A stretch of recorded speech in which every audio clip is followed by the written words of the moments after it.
There is a powerful myth in our culture about the lone genius, the idea that true greatness, especially spiritual greatness, is found by rejecting all teachers and discovering the truth entirely alone. We often project this image onto the Buddha. But the real story of Siddhartha Gautama is one of diligent studentship.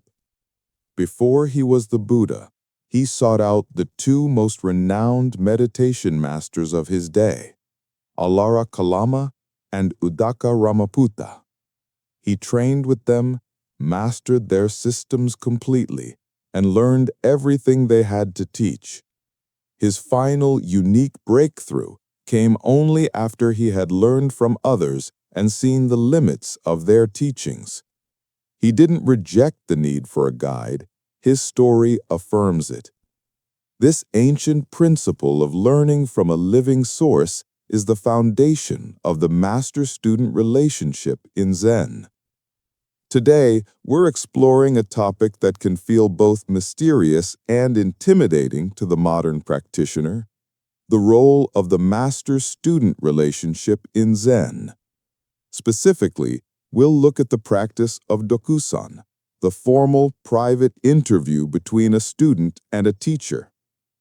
In a world where we value independence and have access to infinite information online, what is the purpose of this ancient, face-to-face tradition? We'll discover that its role is not about power or hierarchy, but about providing something that no book or video can ever offer: a living mirror for our own minds. At the heart of Zen is the idea of heart-mind to heart-mind transmission. The tradition sees itself as an unbroken lineage of realization, passed from teacher to student for over 2,500 years. The teacher, or Roshi, is not a god or a guru who possesses a secret truth. They are a living link in this chain, someone whose own understanding has been tested and confirmed by their teacher. Their primary role is to help students see the truth for themselves and to confirm that the student's insight is genuine. The crucible where this happens is Dokusan. This is a formal, one-on-one meeting, often very brief and direct. It is not a therapy session, a philosophical debate, or a casual chat. It is the moment where the student presents their practice, their understanding, their very mind directly to the teacher. In Rinzai Zen, this is where a student presents their living response to a koan. The purpose of Dokusan is to cut through the student's delusions, rationalizations, and ego traps with surgical precision. To understand how this works, think of the Zen teacher as a perfectly clear, polished mirror. Practicing alone is like trying to see your own face without a reflection. You know it's there, you have a general sense of it, but you can't see it clearly. You have no way of knowing if you have a smudge of dirt on your cheek, a subtle form of spiritual pride, for instance. And you also can't fully see the genuine clarity in your own eyes, a moment of true, unadorned insight. When you enter the Dokusan room, you are presenting your mind to the mirror. The teacher doesn't judge you or give you a lecture. Their response, which might be a sharp question, a simple word, a gesture, or even just deep silence, is a perfect reflection of your own mind, right back at you. The mirror shows you the smudge you couldn't see. It reflects your clever intellectual answers and reveals them as hollow. It reflects your authentic, gut-level understanding and confirms its reality. The teacher adds nothing to you. They simply show you yourself with unflinching clarity, allowing you to see your own blind spots and recognize your own innate wisdom. This is a profound act of compassion. In the 21st century, we have more access to the maps of spirituality, the books, podcasts, and online courses than ever before. But the Zen tradition reminds us that a map, no matter how good, is not the same as having a guide who has actually walked the terrain. The teacher-student relationship provides a crucial reality check. In a world where it's easy to create a self-serving narrative about our own spiritual progress, a good teacher keeps our practice honest. They are the antidote to spiritual bypassing, the tendency to use spiritual ideas to avoid dealing with our own difficult emotions and unresolved issues. The relationship isn't about becoming dependent on a guru.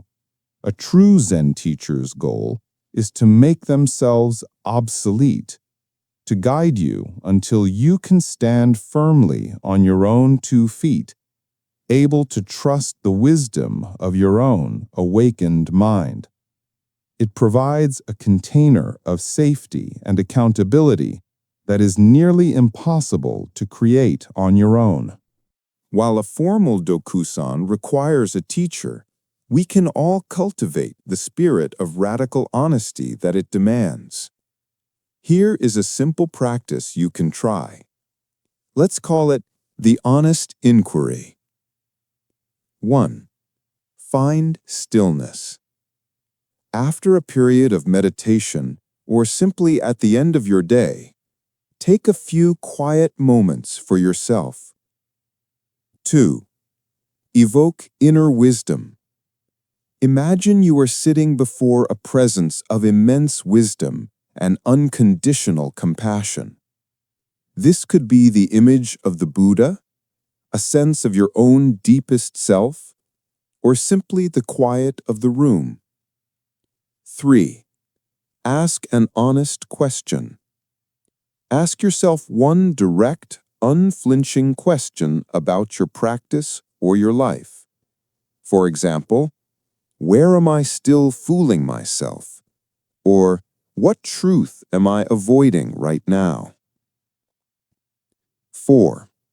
Listen for the echo. Don't try to answer the question with your thinking mind. The goal is not to come up with a clever analysis. Simply hold the question in the open space of your awareness and listen. The answer may not come in words, but as a felt sense in the body, a sudden feeling of clarity, or a quiet intuition. This practice helps cultivate the courage to look in the mirror. In an age of individualism, the Zen tradition reminds us that we are not alone. The master-student relationship, crystallized in the encounter of Dokusan, is not a relic of the past. It is a living, breathing testament to the power of human connection on the path to awakening. A promise that a clear and honest mirror is the most compassionate gift one person can offer another. While an authentic teacher is a rare and precious guide, the spirit of their teaching is to empower you to find the ultimate teacher, the clear, quiet wisdom of your own mind. What role has guidance, whether from a person, a book, or your own life experiences, played on your path? Please share your reflections in the comments below. If this exploration was helpful, please subscribe to the Mindful Compass. May you find a clear mirror when you need one, and may you learn to trust its reflection.